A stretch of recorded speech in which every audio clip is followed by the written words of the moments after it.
I believe in a good God of limited powers. I think it's plausible God would want to preserve our consciousness after death, right? The thing we don't know is whether God's able to do that, right? I do want to emphasize there's no necessary connection with panpsychism and anything spiritual. There's a bit of a divide in the contemporary panpsychist research community. They don't believe in any transcendent reality. They just think they believe in ordinary consciousness, seeing red, hearing sound, and think we need to modify our scientific story of the world to accommodate it. Whereas other people see a certain consonance with certain spiritual convictions.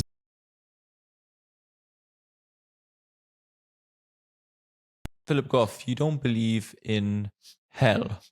So what happens when we die?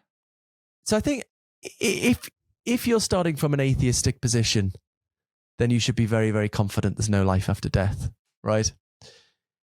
If you're starting from a belief in a loving, all-powerful God, then I think you should probably be confident there is life after death, right? Because there's a loving God who can do anything.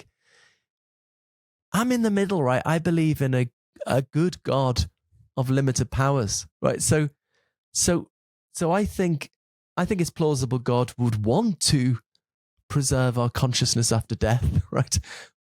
The thing we don't know is whether God's able to do that, right? Maybe God can, maybe God can't. And so I think that leaves it at the level of, again, a credible possibility, maybe a rational hope, but certainly far from certain. And the Christian story, as I understand it, is that, God did find a way of doing that through this process of bringing God and the universe closer together. So to the extent that I live my life in trust of that uncertain possibility, I live in trust that there is some form of existence, life after death. But again, I'm very uncertain. I'm very, very open to the possibility that there's nothing after death. Just finally, you said about hell. I definitely don't believe in hell. But actually, most liberal Christians tend to be what's called universalists, that, we're all going to go to heaven. Again, the tricky thing for me is, again, because God has limited ability, I think God would want to save everyone. But because God is not all powerful, I don't know, maybe God can't save everyone. Maybe you've got to be kind of up for it a bit. I don't know. So I suppose I'm sort of agnostic between a universalist position.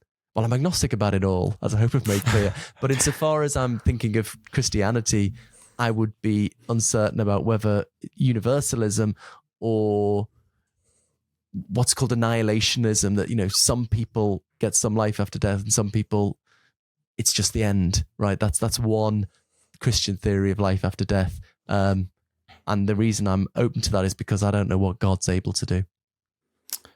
Yeah, thank you. Just as we wrap up the conversation of Christianity, I want to emphasize, whilst I'm not necessarily convinced, I think it's in terms of internal coherence and straightforward thinking, which I think it's a problem with organized religion, right? Often that we accept dogmas from the generation before, and I think it's good to go a bit deeper. I think, definitely your account of Christianity, the way you fit limited power into the story of Jesus and everything is very convincing as far as stories of Christianity go. So I just want to emphasize that point, that I think it really seems like you've thought about every aspect, and that's something which, without overgeneralizing, sometimes doesn't happen when people come to religious faith. Thank you. I think, there's been a lot of responses to it, actually, both from traditional Christians and from atheists. My favorite atheist response was an article that says, "I'm still an atheist, but Philip Goff's version of Christianity sounds lovely." So I was quite happy with that one. Yeah, that's good as far as it goes, especially in philosophy of religion, which can get pretty heated at times, especially when it's between two friends. But I just wanted to ask you about, kind of from a personal perspective rather than a philosophical perspective, how you feel about your conversion to Christianity perhaps impacting the reception of your panpsychism and of your other philosophical views. I know that comes with a lot of baggage, and when I was first learning about panpsychism at 16, I think I was much stronger on the atheist side than I am now, and it might have, although I couldn't say, it might have maybe moved me away from it and made me think, oh, this isn't serious science as that bias goes.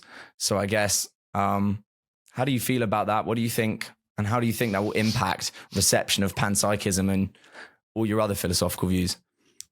It's a good question. I mean, I do want to emphasize, especially given what we've been talking about, that there's no necessary connection with panpsychism and anything spiritual. Definitely.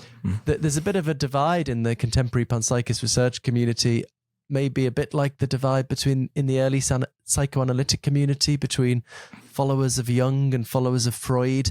Followers of Jung were into sort of spiritual archetypes in the collective unconscious and taking things in a spiritual direction, whereas Freud was like, this is all superstitious nonsense, this needs to be serious science. And there's very much a similar split. So there's people like David Chalmers, who's sympathetic to panpsychism, if not fully subscribing, Luke Roloffs, Angela Mendelevici, who are very reductionist, secular. Angela Mendelevici is a moral nihilist, thinks there are no facts about value. That's why I laughed. Very, very, compatibilist about free will, whatever. Very, they don't believe in any transcendent reality. They just think they believe in ordinary consciousness, seeing red, hearing sound, and think we need to modify our scientific story of the world to accommodate it. Whereas other people, I guess I'm a bit more on this side, as you might have guessed, see a certain consonance with a panpsychist view, with certain spiritual convictions, maybe like panentheism, maybe like taking mystical experiences seriously. But that's another step, and you'd need more motivations for that, maybe like the fine-tuning that's got me going and so on. But it is a serious worry, and many people on the non-religious side of panpsychism, many close friends, I won't mention any names, have been a bit worried about this, to be honest, and a little bit very supportive of my choices, and I've got to follow my heart, but not entirely thinking it's ideal that I, as maybe one of the prominent proponents of panpsychism, have become religious, and everyone's going, oh, it's just religion, and I can see that. I can see the worry, but I don't know. Look, I think we need to get to a point where we get out of this sort of scientism that it's all just experiments and philosophy is a load of bollocks. We need to see the value of philosophy, whether you take it in a spiritual direction or not. For the experiment, there are questions you can't answer with an experiment, especially when it comes to consciousness. And I think what I talk about in my Why book actually is how I think we've discovered that how you interpret the scientific data itself of consciousness is impacted by your philosophical assumptions. I think that's part of the reason I want to talk. Well, I've written some things for Scientific American about this. I think this is part of the reason we're still such a mess with the science of consciousness. Quantum mechanics is another one. The foundations of quantum mechanics, where I think a phobia of philosophy has stopped progress. So I think we just need to get to that point where we take philosophy seriously again. And I think people will be less hung up with this, what is serious science or not? I mean, look, science is absolutely crucial, and you should be respecting what what the scientific experiments tell us. But we should also be taking seriously these philosophical questions. And I hope we'll get there at some point in the not too distant future. I hope so as well. As a student of philosophy here, I've had it a couple times. What are you doing? There's no answers. I even remember one time I had somebody tell me, a maths student, philosophy ended with logical positivism in the 20th century, which I thought was a pretty funny view to have nowadays. But thank you, Philip. Thank you so much. It's been really interesting. We'll be linking all your books down below: Galileo's Error, Why, and also your most recent article stating your conversion, which I think is a highly interesting read, and I would encourage everybody to go and read it. And yeah, I would like to ask if maybe you had any concluding thoughts for our listeners before we wrap up here. Oh, thanks very much, guys. It's been a really, really, really enjoyable conversation, and really great questions that are prompting me to work out these issues I'm still kind of thinking about. Concluding thoughts, I suppose.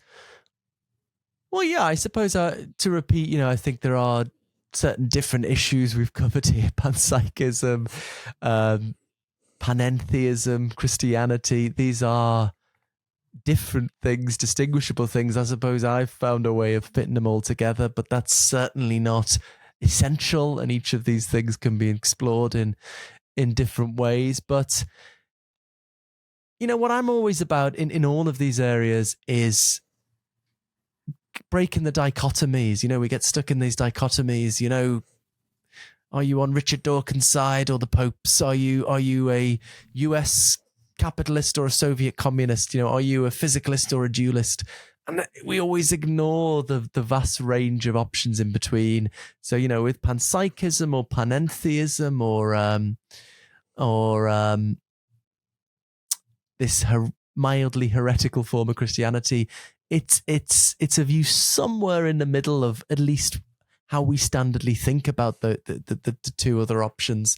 And so, I would encourage people to just see, this different way of thinking about it, whether it changes your perspective. You might not end up agreeing with me, but it might make you think of some other views in a slightly different way, or at least it just keeps the conversation going. So yes, always good to break the dichotomies and explore some new views and different perspectives.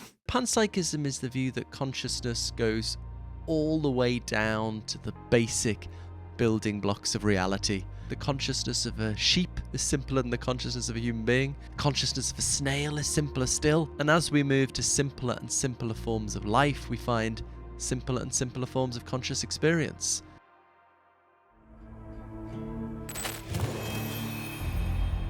How can we conceptualize of a God that's of limited power and yet explains everything? Traditional theism struggles with reconciling the terrible suffering we find in the world with an all-powerful, loving God. Philip Goff, you don't believe in hell. So what happens when we die? Hey guys, I hope you enjoyed that clip from our interview with Philip Goff. Make sure to leave a like and subscribe. Leave your comments down below too. If you'd like to check out the full-length interview, you can click right here. Thanks for watching once again, and see you next time.